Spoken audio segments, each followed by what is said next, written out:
Fíjate, tiene que decir grabando. Dice, Ah, ok. Se está grabando sí, entonces. dice grabando.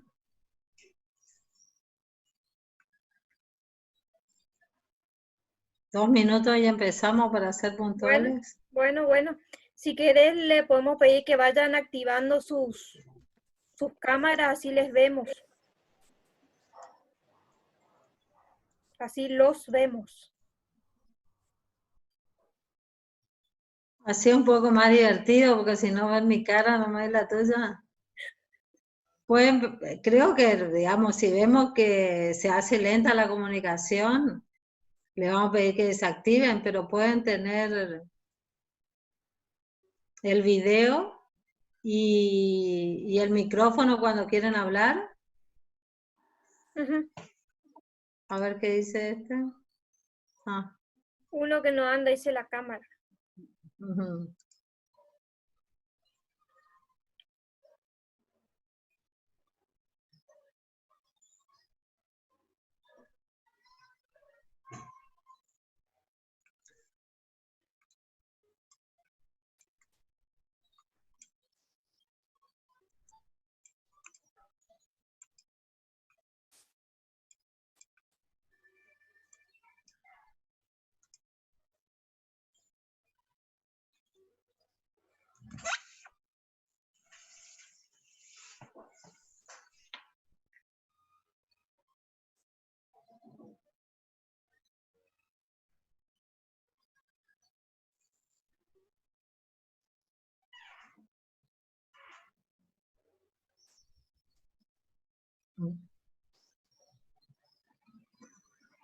Ahí está.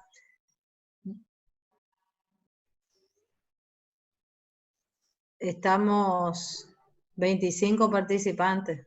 Ujú.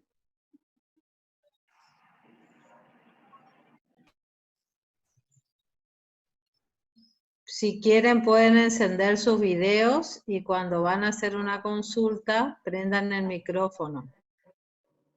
Yo les propongo empezar allá porque después yo tengo otra reunión y mi idea era, no le voy a hacer una clase teórica, pero a lo mejor mostrarles lo más importante de la teoría. Eso no me puede llevar más de 10 minutos. Y después sí vemos las consultas que pueden tener del práctico. ¿Qué les parece? ¿Sí? Sí, Bien. dale. Bien, porque a lo mejor si yo les muestro ya algo de teoría para que les quede claro, después ya no van a tener a lo mejor tantas preguntas. Váyanse a la mierda. Madre, que te estoy diciendo que se callen. Le vamos a pedir que por favor se silencien todos los que no van a hablar. Solamente tienen que estar activo el micrófono de Laura y mío. Bien, largamos entonces. Voy a compartir pantalla y vamos a mirar un poco la presentación que dejamos para que ustedes puedan bajar esta información. Y este tema se refiere a parámetros y estimadores. Y después abajo dice medida de posición y dispersión.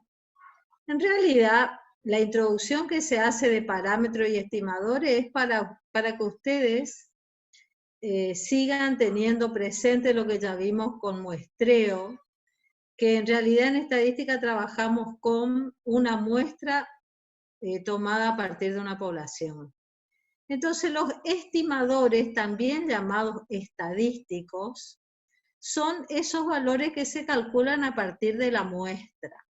Entonces volvemos otra vez a ver la imagen esa de que en general lo que busca la estadística a partir de datos muestrales obtenidos de una parte queremos generalizar a una población más grande.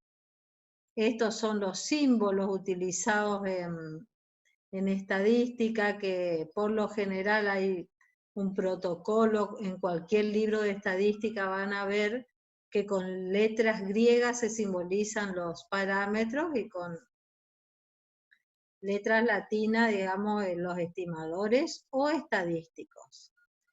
Entonces, a partir de ahí, nosotros pasamos a ver dos cosas que son la base de la estadística, que son, por un lado, medidas de posición y por otro lado, medidas de dispersión. Las medidas de posición ustedes las conocen, el promedio todos conocen porque han hecho promedio seguro. Pero hay otras medidas de posición que tal vez no son tan utilizadas, pero que nos pueden dar mucha información respecto de un conjunto de datos que estemos analizando.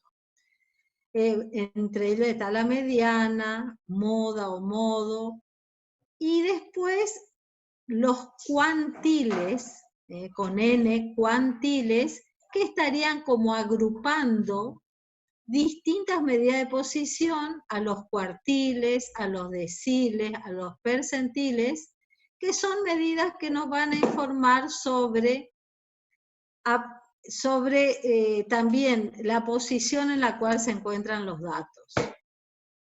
Y además de esa medida de posición, tenemos medidas de dispersión o medidas de variabilidad. Esas medidas son informativas respecto de cuánto varía nuestra variable, el rango, la variancia, el desvío estándar, el coeficiente de variación. Estas medidas, cuanto más grandes son, están diciéndonos que más variabilidad tiene nuestro conjunto de datos. Después, la presentación les describe un poco por qué se llaman medidas de dispersión y vamos a trabajar sobre una imagen que van a ver en el transcurso de la cursada, que es esta forma de campana que tiene la distribución normal, que surge de unir todos los puntos centrales en un histograma, y el histograma lo conocen ustedes. Entonces, encontrar después de hacer un histograma, un conjunto de datos, cuál es la función matemática que representa ese conjunto de datos, es encontrar en general una distribución normal. La próxima clase está la distribución normal y las distribuciones que vamos a ver en estadística como funciones de probabilidad. Entonces, ahí, digamos, uno explica por qué se llaman medidas de posición. Uno tiene en este gráfico los valores de la variable acá en el eje X y en el eje Y la frecuencia con la cual se presenta cada uno de estos valores. Por eso les llamamos distribución, ver con qué frecuencia se presentan cada uno de estos valores. Por ejemplo, acá pueden ser, no sé, cantidad de ventas realizadas por un negocio. A lo mejor ese negocio, lo más frecuente es que realice 200 ventas diarias. Y lo menos frecuente son o que realicen 100 o que realice 300 ventas. ¿Sí? Hay muchas variables que se comportan con esta forma de campana en su función de distribución. Acá vemos cómo hay 3 funciones con forma de campana, donde cada una de ellas tiene distinto valor central. Está el 0 en esta distribución, el 100 y 200. Por eso vamos a comenzar a estudiar estas medidas que se llaman medidas de posición. Se refieren a qué posición tiene la distribución en el rango de variación de mi variable. Esta tiene esta posición, esta tiene esta otra posición. Por eso se las llama medida de posición. En los libros después te van a encontrar que se llaman medidas centrales, medidas de tendencia central, pero lo más común es que encuentren esa gran división, medidas de posición y medidas de dispersión. Después ya entramos a ver cómo es el cálculo de cada uno de los estadísticos. Está la media aritmética, un ejemplo de cómo se calcula. La mediana, que a lo mejor ese sí es un concepto nuevo para ustedes, porque la mediana es un valor de todos los datos que tenemos. Podemos tener 3.000 datos o podemos tener 30 datos. La mediana va a ser el valor, si es par, que se encuentra en el promedio, digamos, va a ser un valor promedio de los dos valores centrales. Y si es impar, va a coincidir con un valor de la serie de datos. ¿Qué hay que hacer para calcular la mediana? Primeramente, ordenar los datos. Los datos, por ejemplo, si tenemos un conjunto de datos presentados así, 4, una variable, digamos, que tenga valores 4, 15, 18, 31, 17, primero se ordena. Son 5 datos, la mediana va a estar en esta posición, en 5 más 1 sobre 2, que es 3. ¿Cuál es el valor que está en la posición 3? El 15. Si es par el conjunto de datos, al anterior le sacamos 1, entonces nos quedaron 4 datos, la mediana se calcula como el promedio de estos dos valores centrales. Que si tenemos muchos datos, la posición que tienen esos valores es n sobre 2 y n sobre 2 más 1. Encontramos este valor y el siguiente y promediamos los dos valores centrales. Esa es la mediana. También hay muchos libros que se refieren a la mediana cuando tenemos una tabla de frecuencias como esta. Esta es una tabla de frecuencia donde tenemos una variable, no me acuerdo qué era esta variable, si vimos el ejemplo, ventas. Tenemos precios de un producto en 60 puntos de venta. Entonces, tenemos 60 datos y los precios van desde 700 a 1.399,90. Para sintetizar esa información hicimos una tabla de frecuencia. En esa tabla de frecuencia agrupamos en intervalos. Entonces, se calcula el tamaño del intervalo y como que van de 100 en 100, ¿no es cierto? De 700 a 799,99. Vieron 700, 800, 900, 1000, 1100, 1200, 1300. Este numerito 3 significa que 3 valores tuvieron, o sea, en 3 puntos de ventas, el precio del producto que estamos analizando estuvo entre 700 y 799,99. ¿Y acá qué quiere decir?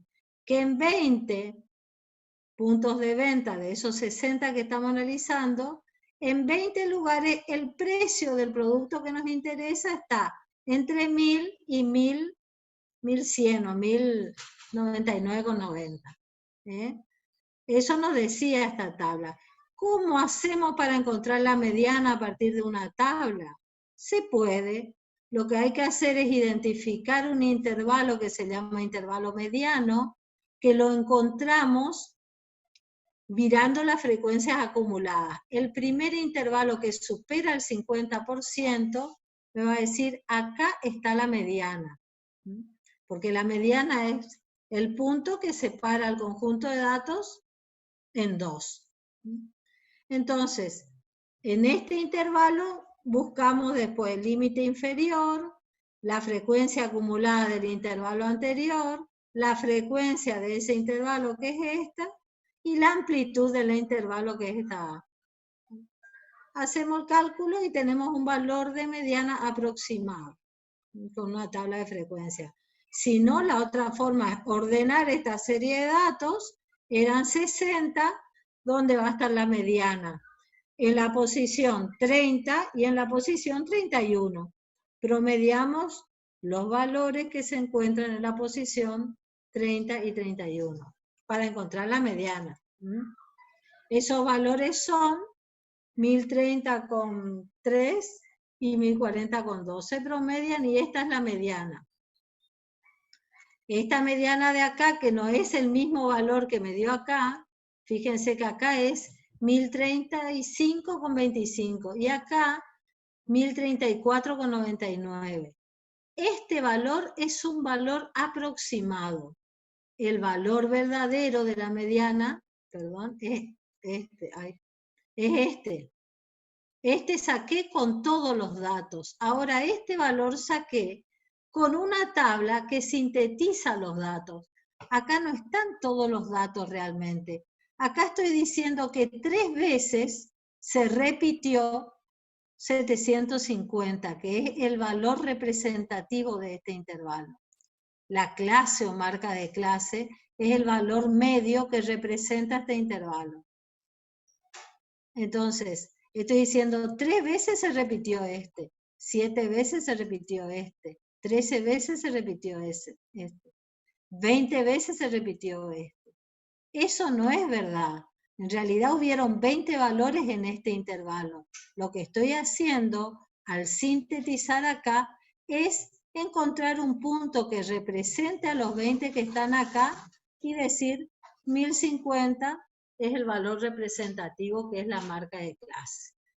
Por lo tanto, la media calculada a partir de una tabla de frecuencia es un valor aproximado, no es el valor exacto. De todos modos, yo esta tabla la sigo dando porque hay un tema que después ustedes ven más adelante que se llama la esperanza matemática, que lo que hace es encontrar el promedio de un conjunto de datos haciendo el producto de la variable por su frecuencia. Si ustedes multiplican este por este, este por este, este por este y así, y lo dividen por 60, están sacando el promedio. Eso es la esperanza matemática. Ya le digo, si tenemos todos los datos y tenemos una computadora, que la computadora haga el cálculo. Pero muchos autores siguen mostrando esta fórmula con la tabla de frecuencia porque nos introducen a otros conceptos que después son útiles. Solamente para eso, digamos, les muestro cómo se calcula la mediana con un intervalo de frecuencia. ¿Qué más tenemos? La moda o modo, que es el valor que más se repite. Cuando la variable es continua, por ejemplo, y pocas veces vamos a tener un valor que se repita, que fue lo que le pasó en la guía 2, que teníamos una variable continua y por lo tanto todos los valores eran distintos. Entonces ahí la moda iba a ser el que se repetía más veces, que era uno que se repitió 2 veces.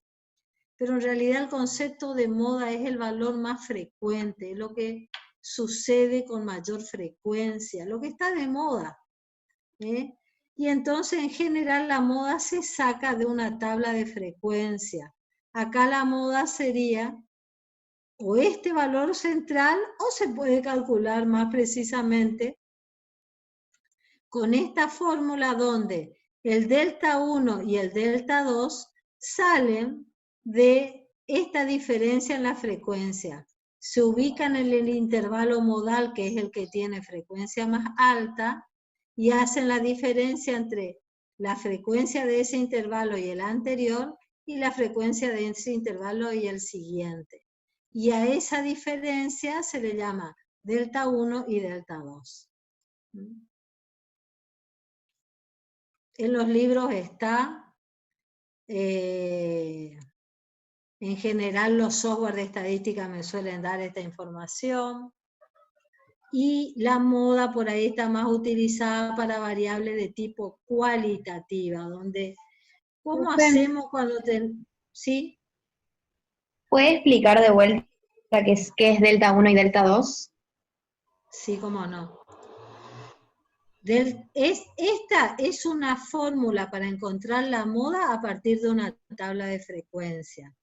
Si tenemos una tabla de frecuencias con los intervalos, la marca de clase, que es el valor medio de este intervalo, y las frecuencias absolutas, identifico el intervalo modal como aquel intervalo que tiene la mayor frecuencia.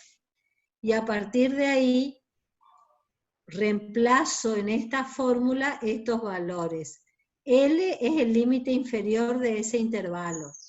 Y delta 1 y delta 2 son los valores que se obtiene como la diferencia de la frecuencia del intervalo modal menos el anterior y la frecuencia del intervalo modal menos la frecuencia siguiente. O sea, es 20 menos 13 y 20 menos 11. Por la amplitud del intervalo que es 100. Está. Sí, muchas gracias, profe. La muda en general, les digo, se utiliza para obtener valores representativos cuando la variable es cualitativa. ¿Qué hacemos cuando tenemos una variable cualitativa? No podemos sumar, no podemos encontrar promedio, no podemos encontrar varianzas.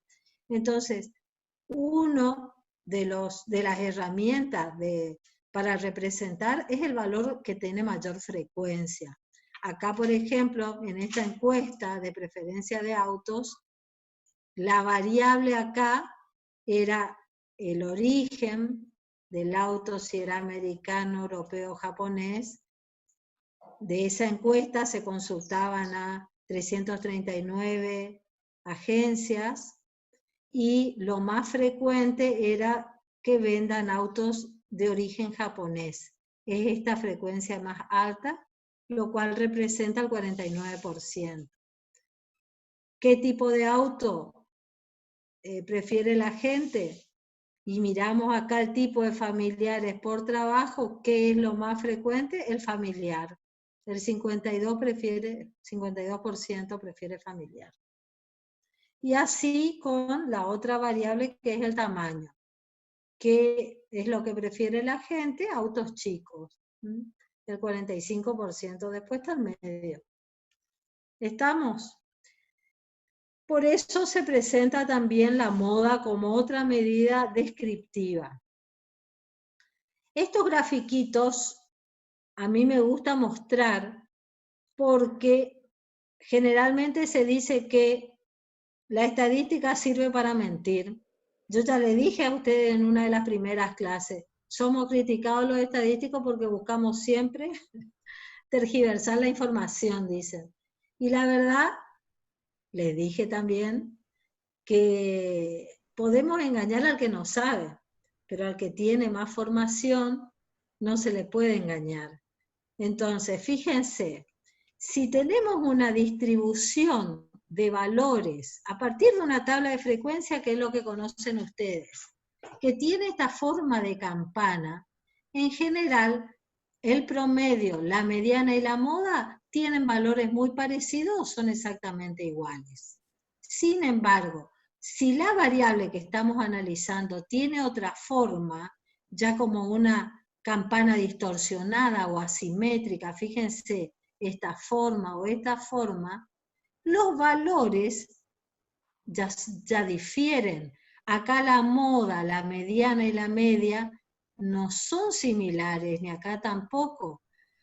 Fíjense, en esta distribución, lo más frecuente, porque tiene este valor más alto acá, la frecuencia más alta, tienen valores bajos de la variable. Y algunos pocos tienen valores altos. Acá, en esta distribución, lo más frecuente es un valor central y tienen poca probabilidad o frecuencia los valores extremos de este lado y de este lado. En esta distribución los valores más frecuentes son bajos y hay pocos valores altos. Es decir, estas frecuencias son bajas para los valores de la variable que son altos. Y en esta distribución pasa a la inversa. Tienen mayor frecuencia valores altos. Un ejemplo de esto son los sueldos en una empresa. La mayoría de la gente tiene un sueldo que puede rondar del promedio para abajo y solo unos pocos, el gerente y algún supervisor, tienen sueldos altos. Eso estaría representando las distribuciones asimétricas. En este caso, la media no es el valor más representativo de la distribución. No representa lo más frecuente o el valor central. La media está muy afectada por un valor extremo. Acá también está afectada por valores bajos. El promedio es un valor sensible a los valores extremos, y ustedes saben por las notas. Venían bien, después se sacaron un 1 y su nota bajó. O venían mal y de golpe le ponen un 10 y su nota subió. Ese movimiento del promedio no lo tiene la mediana. La mediana no está afectada por valores extremos. Entonces, en algunas distribuciones, si la distribución es simétrica, el promedio es una medida representativa. Pero si la distribución no es simétrica, tiene esta forma o esta otra, el promedio no es una medida representativa. Y en ese caso vamos a utilizar la mediana o la MOVA. Por eso decimos, no siempre es útil una medida solamente, y por eso le estamos presentando más medidas de resumen. Después las otras medidas, los cuartiles, deciles y percentiles, tienen un concepto parecido al de la mediana. ¿Qué pasa si ordenamos los datos? Y en ese ordenamiento, a ese 100% de los datos los dividimos en dos partes. Eso es lo que hace la mediana. La mediana divide al conjunto de datos en dos, de manera tal que el 50% de los datos está por debajo de la mediana y el otro 50% está por encima. Los cuartiles lo que nos dicen es, separan en 4 al 100% de los datos. Entonces, el cuartil 1 me indica, es un valor que por debajo del mismo se encuentra el 25% de los datos y por encima el 75% de los datos. Y el cuartil 3 dice, por debajo se encuentra el 75% y por encima el 25% de los datos. Son medidas descriptivas. Si ustedes tienen 3.000 datos y de esos 3.000 calculan la mediana, cuartil 1 y cuartil 2, con 4 o 5 datos lo que estamos haciendo es sintetizar toda esa información. ¿Qué más? Esa es la forma de calcular. Los software de estadística generalmente le dan.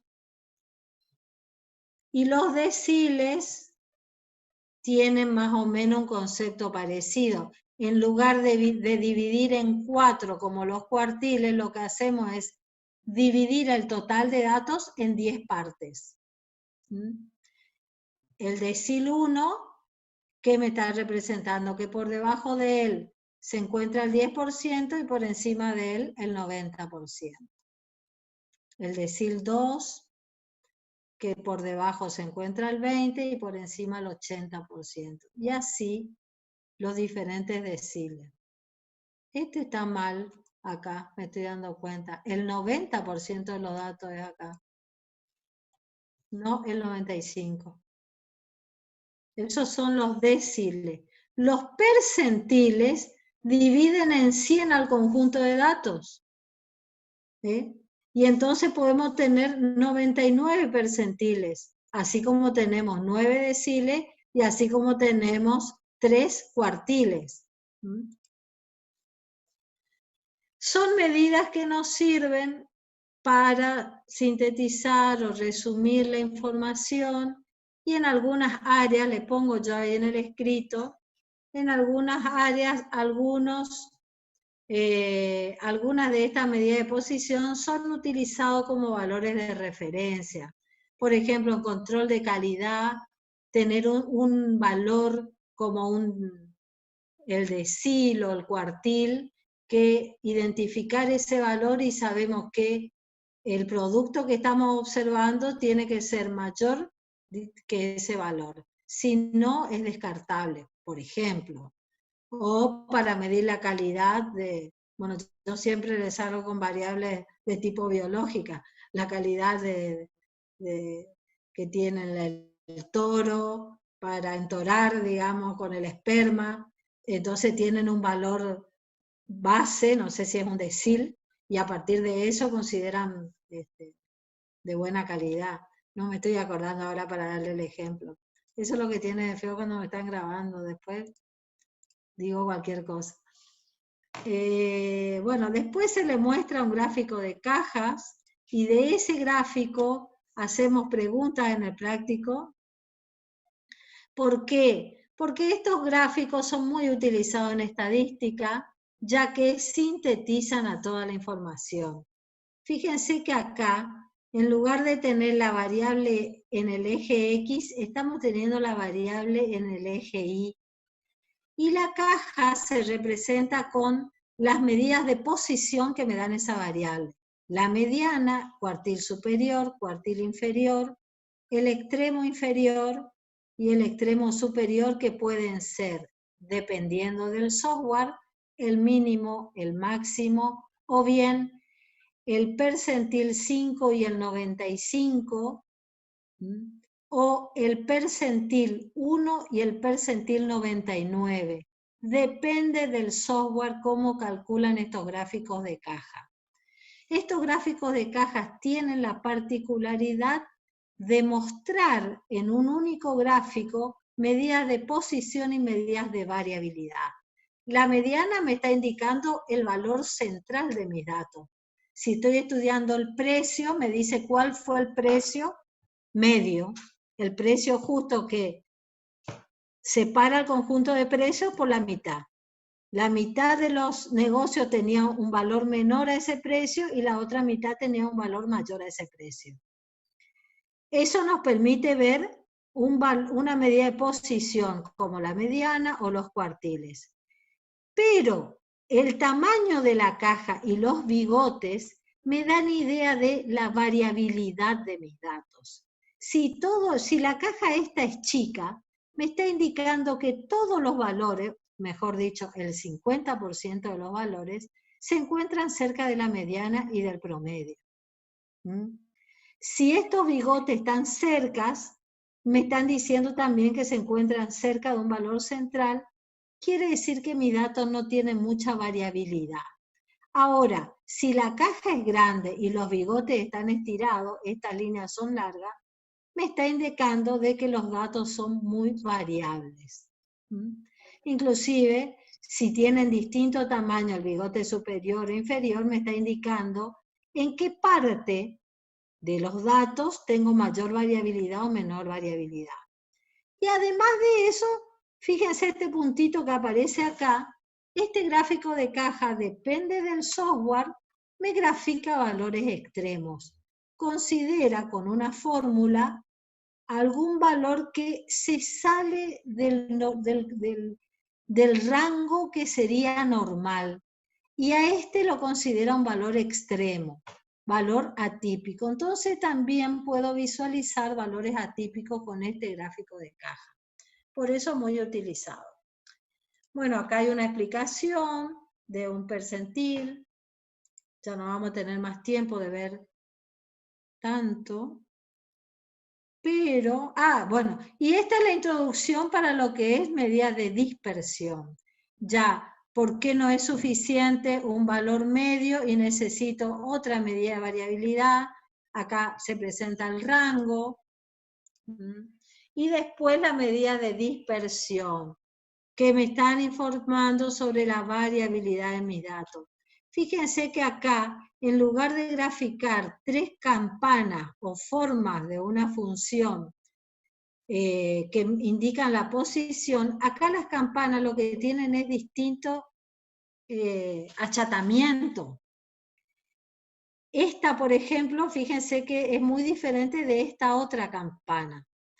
En este caso, me está diciendo, esta distribución de valores es más variable que esta distribución de valores que tengo acá. En esta, los valores están más concentrados alrededor del promedio. Es más frecuente acá valores cerca del promedio. Sin embargo, en esta que está acá, los valores extremos tienen frecuencias altas. Acá no son tan bajos, acá tenemos, ojo, que hay frecuencias altas para valores extremos. ¿Qué quiere decir eso? Que podemos encontrar valores más extremos y por lo tanto la variable tiene mayor variabilidad. Y después de eso se le presenta lo que es el rango y otra medida de dispersión como el desvío estándar, que más que el cálculo que se calcula como la diferencia de cada dato respecto a la media, más que el cálculo, lo que interesa con el desvío estándar, esta la variancia primero, se calculan estas diferencias al cuadrado y se promedian. En lugar de dividir por n, se divide por n-1, porque es como un factor de corrección que se le hace ahí. Ese n-1 tiene una explicación de que en general dicen que la muestra, si estamos calculando medida de dispersión con una muestra, tiene poca probabilidad de que el valor mínimo y el máximo coincidan en la misma muestra. Entonces, hay mucho material donde dicen que en general la muestra subestima la variabilidad real que tienen los datos. Y a raíz de eso, para hacer una corrección que respecto de esa subestimación, en lugar de dividir por n, se divide por n-1.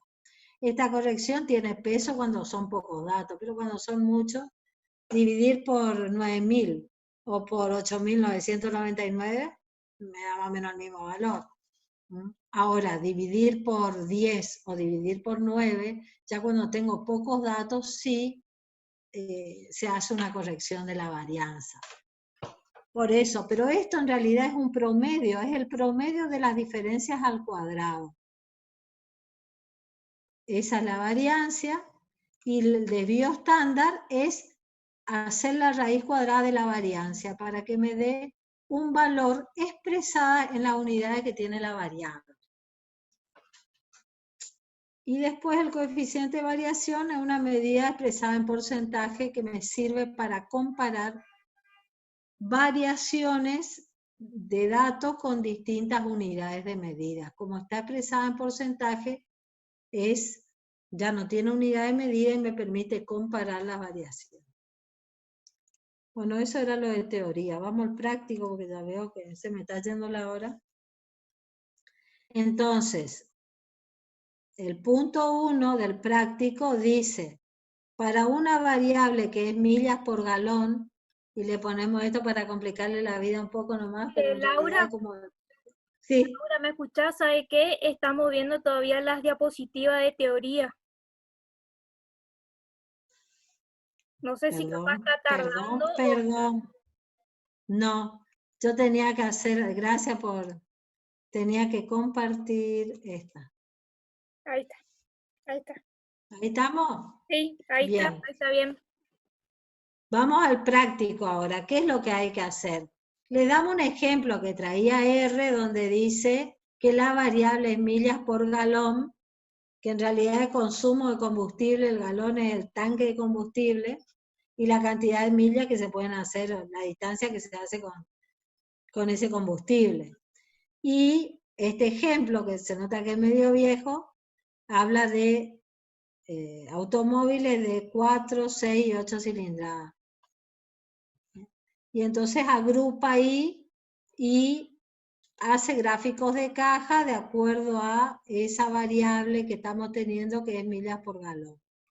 Le dice que identifiquen estos gráficos los valores aproximados de la mediana, acá está mal, mediana, y los cuantiles o los percentiles, si quieren decir más apropiadamente, 5 y 95, que serían estos extremos.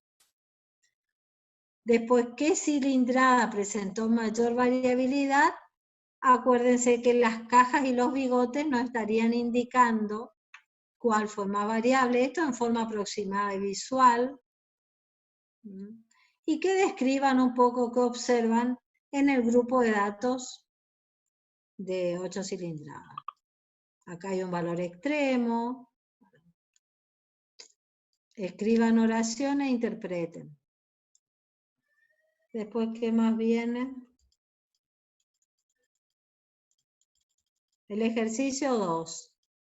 Acá se le presentan datos de fósforo y 60 datos de fósforo y es una variable que tiene valores. No sé cuál será el valor más chico. Acá estoy viendo un 9 y el máximo cuál puede ser un 41. 43 aparece por acá. Entonces es una variable que tiene valores que oscilan entre 9 y 43, supónganse. Y lo que nosotros ahora queremos hacer es encontrar medidas que resuman estos datos. La media, la mediana, el mínimo, el máximo, los cuartiles, y que interpreten esos resultados. Que interpreten los valores de las fracciones de fósforo. Y que ustedes pueden hacer a mano el gráfico de caja o pueden hacerlo con el R. Y después acá interpretación. Tenemos distintas variables, la cantidad de datos con lo que se calcularon, la media, el desvío estándar, la varianza, el coeficiente de variación y la mediana. Y se le pregunta qué variable presenta mayor variabilidad y a qué se debe la diferencia entre la media y la mediana en rendimiento. ¿A qué se debe? Que lo que yo les mostré de la diferencia cuando es simétrica o asimétrica la distribución, y bueno, eso. Ahora sí, salgo de esto y pueden hacer preguntas. Laura, acá ya hay algunas preguntas, esas primero y después ellos ya van a salir hablando y contando sus dudas. Hubo uno que me preguntó con respecto a la instalación de RStudio. Yo les dejé ahí en la página de GitHub para usar RStudio Cloud, que no tienen que instalar nada, y están ahí todos los pasos con el tutorial para que puedan acceder. Así que ese fue para Fernando. Después, cálculo de los percentiles. ¿Cómo era el cálculo de los percentiles?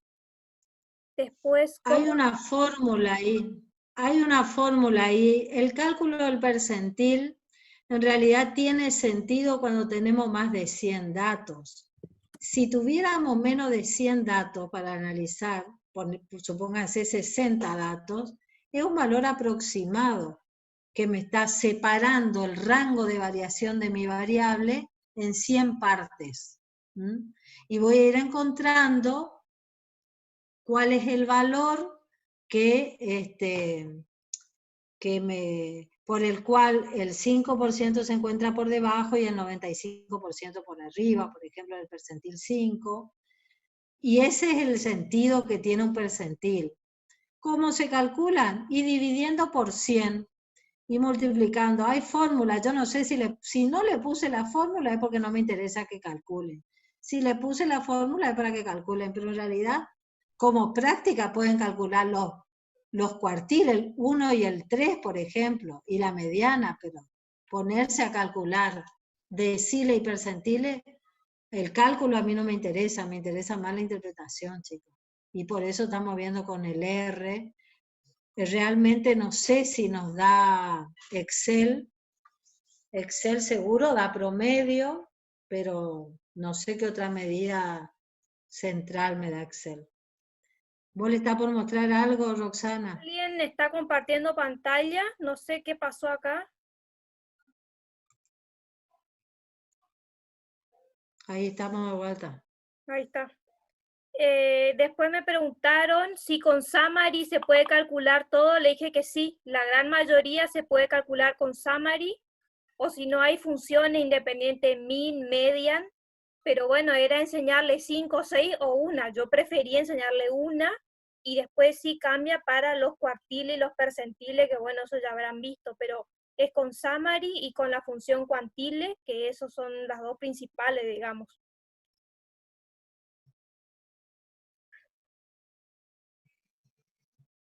¿Qué más era? Otra pregunta, profe, los extremos que nos hace en R la función boxplot serían los percentiles 5 y 95. Creo que sí, ¿no? Sí, a ver. Y es igual que tu dibujo, Laura, así que calculo que sí. Sí. La mayoría de los software hace con 5 y con 95. Habría que ver R bien con qué calcula, pero la mayoría trabaja con eso. En los manuales suelen estar. Es muy raro que me den el máximo y el mínimo, pero a modo de interpretación lo pueden hacer a la caja esa con el máximo y el mínimo. Pero la mayoría trabaja con el 5 y el 95. Busquemos después, Roxana, eso y le decimos. Mm. Después dice, hay otro, yo instalé R, no me deja realizar el ejercicio. Bueno, un Miguel, lo mismo Miguel que le dije a tu compañero Fernando, fíjate con RStudio Cloud para instalar, para no tener que correr de tu máquina, sino desde una máquina virtual en internet. Dice, en el punto que hay que analizar la transmisión automática, ¿a qué se refiere con la pregunta en qué caso? ¿Sabes cuál es? Creo que es esa pregunta, Laura. Viste que hay una parte donde aparecen datos extremos. Sí, Bueno, viste que te dice en qué caso, sí, algo así. Se está refiere, bien. Claro, hay otro gráfico hecha con otra variable que es peso. SWT es el peso. ¿Eh? Es otra variable que se sacó de la base de datos esa que tenía el consumo según la cilindrada, y acá es el peso dependiendo de la transmisión, si era manual o automática, creo que era. ¿Mm? Era automática y manual, Roxana? sí, sí, sí, sí.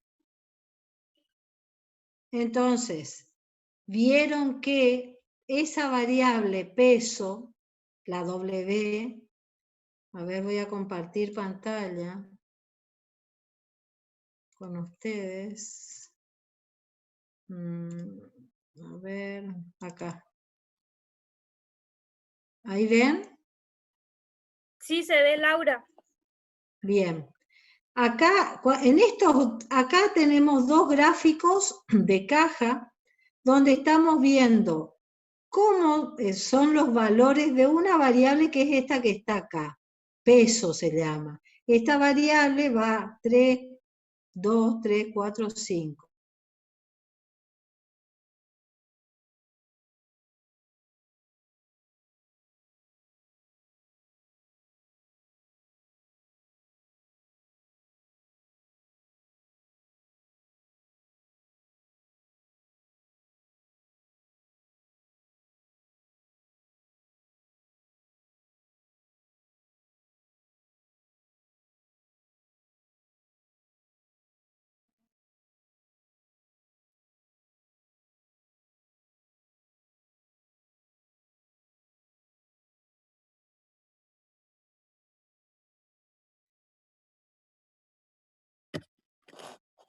Laura, no te escucho.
¿Se me escucha?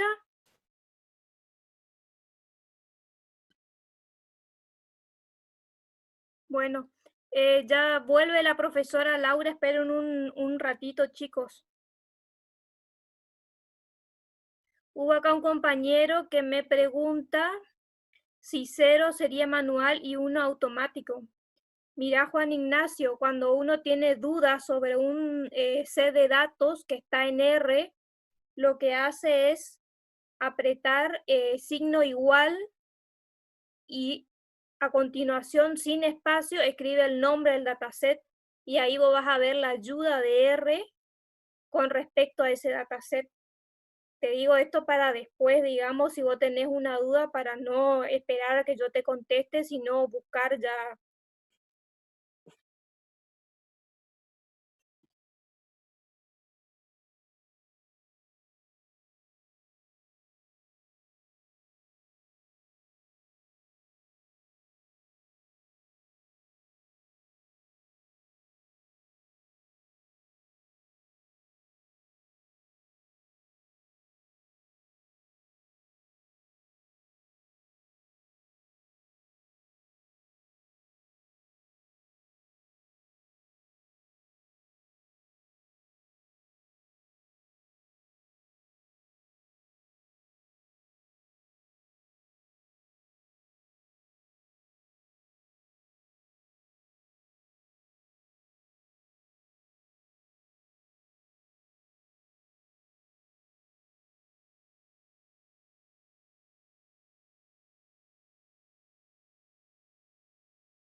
Ahí te veo, Laura. Bien. Tenía más preguntas de teoría. Ya no quiero ni compartir pantalla ahora. No, vos sabés que yo pensé que era mi computadora en un momento, pero como que se congeló, digamos, y no, o sea, a mí me decía grabando, pero no. Sí. No sé hasta dónde. ¿Y vos respondiste otras consultas después, Roxana? Sí, me preguntaron acá sobre el 0 y el 1, si era manual o automático, que eso le dije cómo se pueden fijar ahí en la ayuda de R. Y hubo uno también que me preguntó sobre RStudio, creo. Sí, no, bueno, eso nomás fue. Enseñar a analizar datos cuando no tenemos una problemática concreta no es fácil. A veces inclusive los parciales o las evaluaciones le tenemos que hacer enunciados cortos y le pedimos que interpreten. En realidad la interpretación en general surge de un conocimiento de la variable que uno está estudiando y está analizando. Entonces lo pueden hacer en forma limitada, digamos, como ahora mi explicación, digamos, le pusimos un ejemplo de auto, que yo lo que menos sé de auto, y le queremos explicar qué consumo tienen o cuál es la variabilidad de los datos, porque por ahí yo lo que manejo más son datos de biológico, de rendimiento, de altura. El precio podría haber sido también, digamos, pero uno tiene que estar en general, si quiere hacer análisis e interpretación de datos, conociendo bien bastante, digamos, la variable, teniendo mucha información para poder hacer una adecuada interpretación. Lo importante para mí ahora es que entiendan lo que es ese gráfico que a lo mejor la primera vez que ven. En estadística, le digo, son muy utilizados porque representan medidas de posición y medidas de dispersión en un único gráfico. Por ejemplo, imagínense que queremos representar variables climáticas y tenemos datos de precipitación de 12 meses, de enero a diciembre, 100 años de datos. Entonces, ¿cómo hacemos para representar eso en un gráfico? Si hacemos gráficos de caja, por ejemplo, para cada mes, visualmente vamos a tener el eje X, los meses.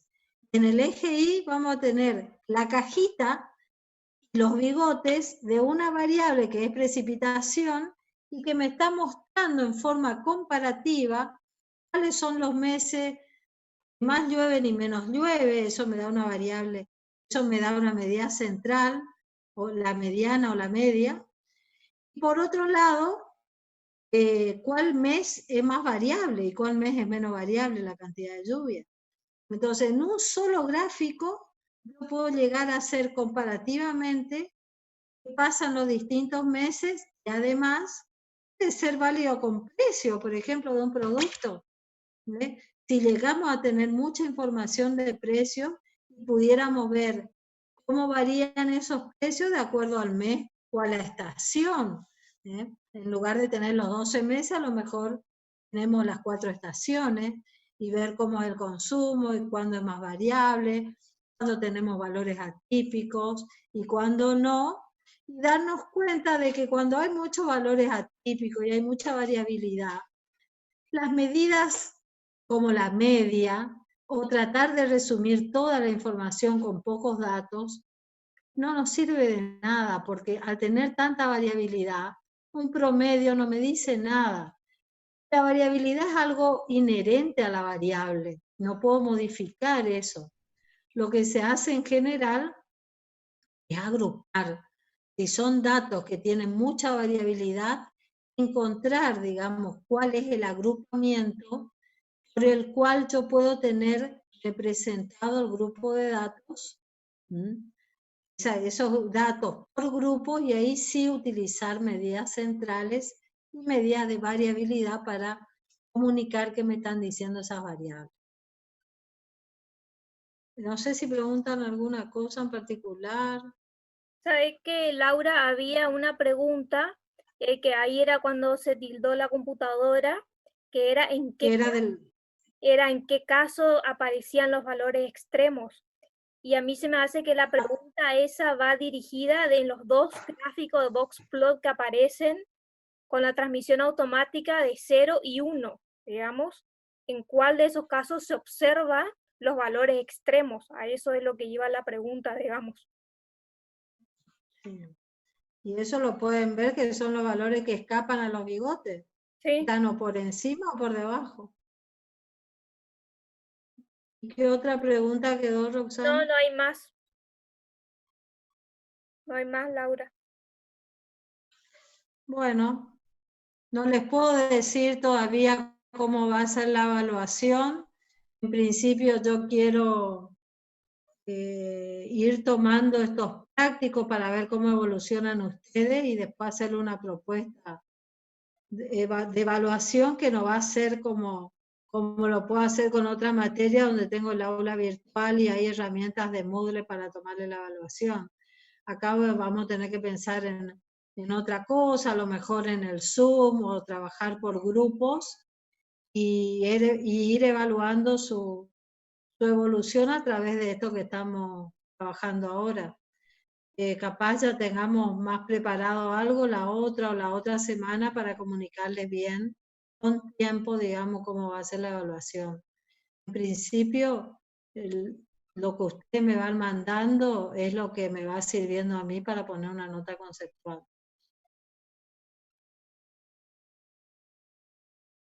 No queremos, digamos, que alguno que no tiene computadora, que está trabajando con su celular, no tuvo acceso al R, quede en inferioridad de condiciones, porque no es obligatorio. Pero sin embargo, el que pueda hacerlo es un plus que tiene, digamos, el uso del programa.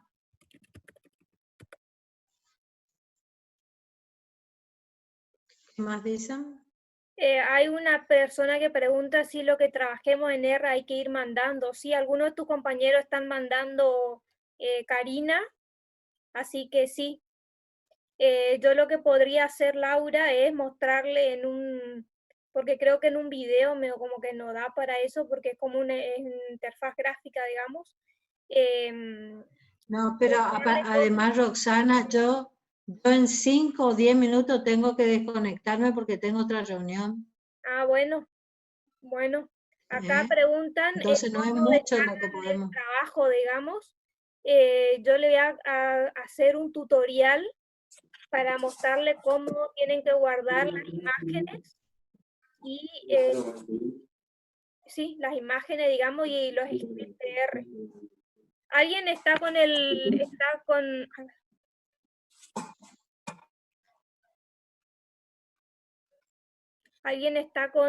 estaba con ya le silencié ya, pero sí había alguien que estaba hablando por eso.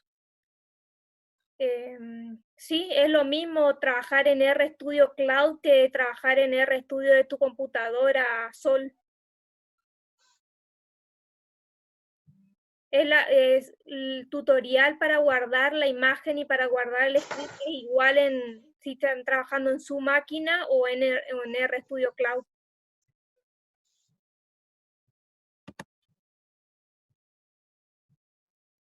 En realidad lo que uno hace cuando va a trabajar con archivo de texto es trabajar con otro formato que te permite R, que es R Markdown. Pero es demasiado darle todo eso a ustedes, digamos, en esta instancia. Eso hemos dado en el curso, pero de posgrado. Que bueno, es la forma en la que yo le armo las guías a ustedes, digamos, con R. Pero ustedes con que tengan los scripts y los gráficos, nosotros ya estamos contentos ya en esta instancia.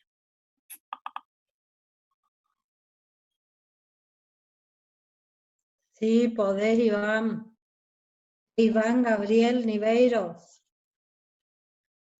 Mandá.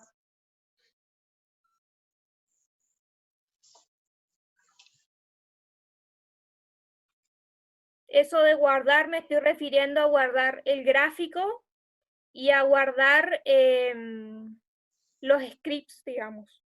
La salida, lo que sale en consola generalmente no se guarda. Eso se borra cuando ustedes cierran RStudio o cierran RStudio Cloud. Lo que ustedes pueden hacer es copiar eso, digamos, copiar en un archivo, en un Word aparte, digamos. Pero generalmente eso no se guarda, lo que corre en consola no se guarda, digamos.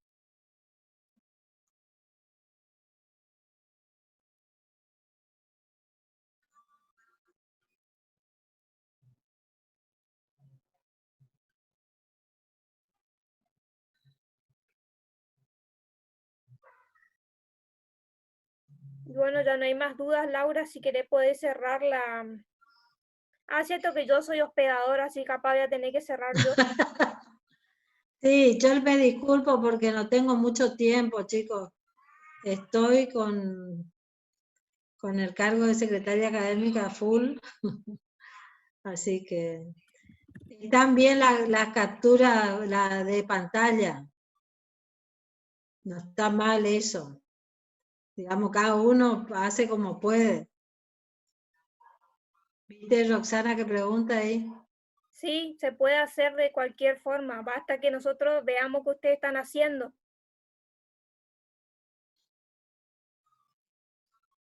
¿Salimos entonces? Sí, finalizar reunión, Bueno, así que chao chicos, gracias. Hasta luego. Chao, chao. Chao, chao.